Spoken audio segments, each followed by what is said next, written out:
కాంగ్రెస్ సర్కార్ విద్యుత్ పంపిణీ వ్యవస్థను మూడు ముక్కలు చేసింది. టీఆర్ పీడీసీఎల్ ఏర్పాటు వల్ల విద్యుత్ రంగంపై తీవ్ర ప్రతికూల ప్రభావం పడుతుందని నిపుణులు హెచ్చరిస్తున్నారు.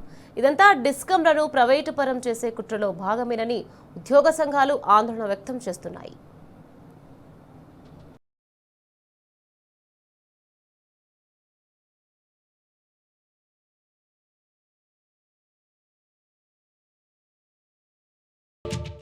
విద్యుత్ పంపిణీ వ్యవస్థను ముక్కలు చేయడం వల్ల విద్యుత్ రంగంపై దీర్ఘకాలంలో తీవ్ర ప్రతికూల ప్రభావం పడే అవకాశం ఉందని నిపుణులు ఆందోళన వ్యక్తం చేస్తున్నారు.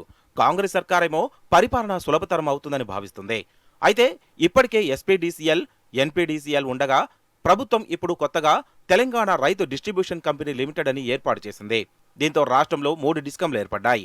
అయితే నూతన టీఆర్పీడీసీఎల్ ఏర్పాటు వల్ల నష్టాలు పొంచి ఉన్నట్లు నిపుణులు చెబుతున్నారు.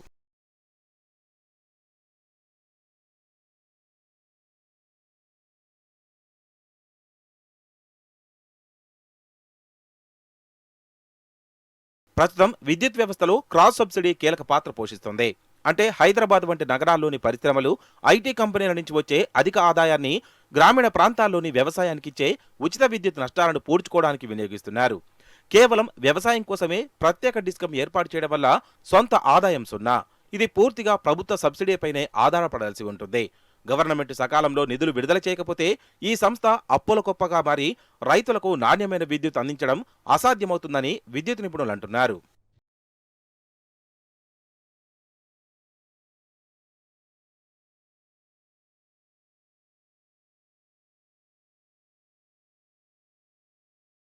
హైదరాబాద్ ఆదాయం విడిపోతే ఎన్పీడీసీఎల్ వంటి డిస్కంలకు ఆదాయ వనరులు తగ్గి అవి ఆర్థికంగా కుప్పకూలే ప్రమాదం ఉంది. వ్యవసాయానికి, గృహ, పారిశ్రామిక అవసరాలకు ప్రస్తుతం ఒకే రకమైన సబ్స్టేషన్లు, లైన్లు వాడుతున్నారు. వీటిని భౌతికంగా విడదీయడం అసాధ్యం. దీనివల్ల ఏ డిస్కం పరిధిలోకి ఏ లైన్ వస్తుంది, నిర్వహణ బాధ్యత ఎవరిది అనే దానిపై తీవ్ర గందరగోళం ఏర్పడుతుంది. అటు రాష్ట్రంలో విద్యుత్ డిమాండ్ 18,139 మెగావాట్లు దాటుతున్న తరుణంలో వివిధ డిస్కంల మధ్య సమన్వయం లోపిస్తే గ్రిడ్ ఫెయిల్యూర్ అయ్యే అవకాశాలు ఉంటాయి.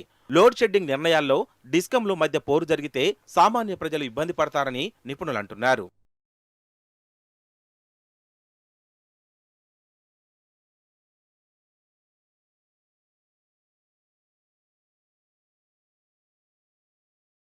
ఒక్కో డిస్కం తన ఆర్థిక పరిస్థితిని బట్టి వేరువేరు విద్యుత్ ఛార్జీలను ప్రతిపాదించే అవకాశం ఉంటుంది.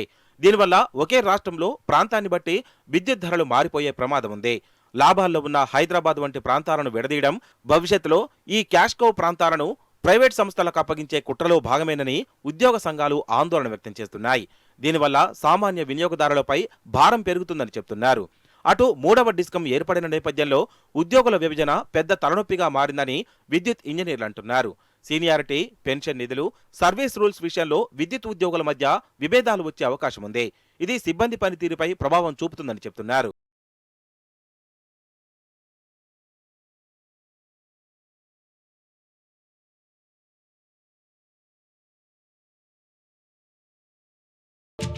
మొత్తంగా చూస్తే విద్యుత్ రంగాన్ని ముక్కలు చేయడం వల్ల కొత్త సీఎండీలు, కొత్త ఆఫీసులు, సిబ్బంది వంటి అడ్మినిస్ట్రేషన్ ఖర్చులు పెరుగుతాయే తప్ప విద్యుత్ సంస్థలు ఆర్థిక కష్టాలు తీరవని విశ్లేషకులు అభిప్రాయపడుతున్నారు. సబ్సిడీల భారాన్ని మోయలేని స్థితికి డిస్కంలు చేరుకుంటే అది చివరకు రైతులకే నష్టంగా పరిణమిస్తుందని ప్రభుత్వాన్ని హెచ్చరిస్తున్నారు.